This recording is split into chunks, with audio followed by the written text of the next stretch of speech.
Hi friends, அனைவருக்கும் வணக்கம்.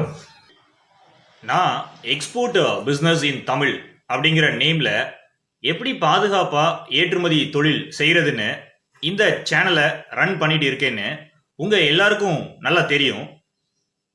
இந்த வீடியோ ரொம்ப முக்கியமான ஒரு வீடியோவை ஃபுல்லாக வாட்ச் பண்ணுங்கள். நீங்கள் ஆன்லைனில் ஃபைண்ட் அவுட் பண்ணின பையர்ஸ்ட பேமெண்ட் வாங்காம உங்க சரக்குகளை அனுப்பாதீங்க. நீங்க ஆன்லைன்ல B2Bs வழியா பையர் ஃபைண்ட் அவுட் பண்ணிருக்கலாம், ஆர் சோஷியல் மீடியாஸ் மூலமா கண்டுபிடிச்சிருக்கலாம், or by any other means through online find out பண்ணிருக்கலாம்.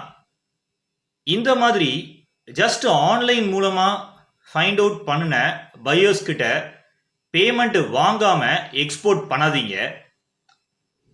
இந்த மாதிரி ஆன்லைன்ல பையர்ஸ்னு சொல்லிட்டு நிறைய திருடர்கள் இருக்கிறாங்க. அவங்க என்ன செய்வாங்கன்னா விதவிதமா உங்களை ஏமாத்த ட்ரை பண்ணுவாங்க. முக்கியமா உங்க ஆசையை தூண்டி விட்டு ஏமாத்த முயற்சிப்பாங்க. சில திருடர்கள் என்ன செய்யறாங்கன்னா உங்கள்கிட்ட 50% அட்வான்ஸ் கொடுத்துட்டு 50% ஆஃப்டர் டெலிவரின்னு கூட சொல்லுவாங்க. உங்களை மாதிரி நிறைய இந்தியன்ஸ்ட 50% அட்வான்ஸ் கொடுப்பாங்க. சரக்கு அவங்க கைக்கு கிடைச்ச பிறகு ஏதாவது காரணம் சொல்லி அவங்க எல்லாரையுமே ஏமாத்திடுவாங்க. உதாரணத்துக்கு 20 லட்சம் ரூபாய் மதிப்புள்ள சரக்குகளை வெறும் 5 லட்சம் ரூபாய்க்கு ஒரு 10 எக்ஸ்போர்ட்டரை ஏமாத்தி வாங்கிடுவாங்க. 20 லட்சம் ரூபாய் சரக்குகளை பெரிய விலைக்கு அவங்க நாட்டில் சேல்ஸ் பண்ணிடுவாங்க. பாருங்க, 5 லட்சம் ரூபாய் பிரிச்சு போட்டு ரிஸ்க் எடுத்து ஏமாத்தி மிகப்பெரிய லாபத்தை அவங்க நாட்டில் சம்பாதிச்சிருவாங்க. நம்ம நாட்டில் ஏமாத்தப்பட்ட அந்த 10 ஏற்றுமதியாளருக்கு 50% கிடைக்காமலே போயிடும். அதனால தான் ஆன்லைன்ல மட்டும் நீங்க ஃபைண்ட் அவுட் பண்ண எந்த நபர்கிட்டையும் ஃபுல் பேமெண்ட் வாங்காம ஏற்றுமதி செய்யாதீங்க. எக்ஸ்போர்ட் ஆர்டர்ஸ் உங்களுக்கு கிடைக்கவே இல்லைனாலும் பரவாயில்லை, இந்த மாதிரி ஆன்லைன்ல மட்டும் ஃபைண்ட் அவுட் பண்ண பையர்ஸ்ட 50% அட்வான்ஸ் பேமெண்ட் தர்றாங்கன்னு அவங்க வலையில விழுந்து ஏமாந்துடாதீங்க. எல்சிலையும் ஏகப்பட்ட ஃப்ராடு நடக்குது. போலியான எல்சியை அனுப்பியும் ஏமாத்துவாங்க. ஸோ ஆன்லைன்ல நீங்க ஃபைண்ட் அவுட் பண்ண பையர்ஸ் யாரையுமே நம்பாதீங்க. ஃபுல் பேமெண்ட் தந்தா மட்டும் ஏற்றுமதி பண்ணுங்க, or 50% advance payment and 50% against scanned documents அப்படின்னு பேசுங்க. ஃபுல் பேமெண்ட் ரொம்ப ரேரா சில பையர்ஸ் தருவாங்க.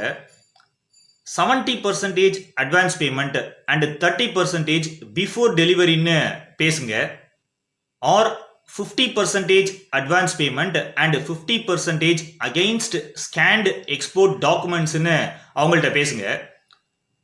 அப்படி ஆன்லைன்ல ஃபைண்ட் அவுட் பண்ணின பையர்ஸ் உங்களுடைய பேமெண்ட் டேர்முக்கு ஒத்துக்கலன்னா நீங்க எக்ஸ்போர்ட் செய்யவே கூடாது. ஆசைப்பட்டு எக்ஸ்போர்ட் பண்ணிடாதீங்க. ஒருவேளை உங்க பணம் போயிடுச்சுன்னா மென்டலா ரொம்ப சஃபர் ஆயிடுவீங்க. தமிழ்ல ஒரு பழமொழி உண்டு, கண்ணால் கண்டதும் போய் காதால் கேட்பதும் போய் தீர விசாரிப்பதே மெய் அப்படின்னு. அது ஏற்றுமதி தொழிலுக்கு ரொம்ப பொருந்தக்கூடிய ஒரு பழமொழியாகும். உங்க ஃப்ரெண்ட்ஸ், ரிலேட்டிவ்ஸ் அந்த நாட்டில் இருந்து உங்களுக்கு ஃபுல் சப்போர்ட் பண்ணினா மட்டும்தான் நீங்க ஏற்றுமதி செய்யணும். அப்படி இல்லைன்னா நீங்களே நேரடியா அந்த இம்போர்ட்டிங் கம்பெனியை விசிட் பண்ணிட்டு எல்லா இடத்துலையும் தரோவா தீர விசாரணை செஞ்ச பிறகுதான் நீங்க ஏற்றுமதி தொழிலில் ஈடுபடணும். இந்த வீடியோல முக்கியமா நான் சொன்ன 3 விஷயங்களை அகைன் ரிப்பீட் பண்றேன். நம்பர் 1, ஆன்லைன்ல ஃபைண்ட் அவுட் பண்ண பையர்ஸ்ட ஃபுல் பேமெண்ட் வாங்காம எக்ஸ்போர்ட் பண்ணாதீங்க.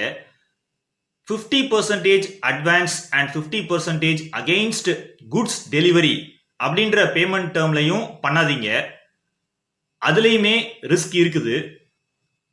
நம்பர் 2, அப்படி நீங்க ஃபுல் பேமெண்ட் வாங்காம பார்ட் பேமெண்ட் மூலமா ஏற்றுமதி தொழிலில் ஈடுபடணும்னா நேரடியா நீங்களோ அல்லது உங்க நண்பர்கள் ஆர் உறவினர்களோ ஆன்லைன்ல நீங்க ஃபைண்ட் அவுட் பண்ணின இம்போர்ட்டிங் கம்பெனியை விசிட் பண்ணி தீர விசாரிக்காம செய்யவே கூடாது. நம்பர் 3, உங்க பணத்தை வெளிநாட்டு நபர் ஏமாத்திட்டான்னா உங்களுக்கு பணம் திரும்ப கிடைக்காமலே போயிடும். யாரும் உங்களுக்கு உதவி செய்ய மாட்டாங்க. நம்ம channel subscribers, viewers and paid members ஏற்றுமதி தொழில் செய்யாட்டினாலும் பரவாயில்ல, ஆனா யார்கிட்டையும் ஏமாறக்கூடாது அப்படிங்கிறதுக்காக தான் இந்த வீடியோவை நான் பப்ளிஷ் பண்ணியிருக்கேன். ஏற்றுமதி தொழில் செய்யும்போது எச்சரிக்கையா இருங்க, விழிப்போட இருங்க, கவனமா இருங்க. நன்றி, வணக்கம். உங்களுக்கு எக்ஸ்போர்ட் பிசினஸ்ல இன்ட்ரெஸ்ட் இருந்துச்சுன்னா நம்ம சேனல்ல நீங்க மெம்பர்ஷிப் எடுத்துக்கலாம். சேனலை சப்ஸ்கிரைப் பண்ணாம இருந்தீங்கன்னா சப்ஸ்கிரைப் பண்ணிருங்க. ஆல்சோ பெல் பட்டனையும் கிளிக் பண்ணிருங்க.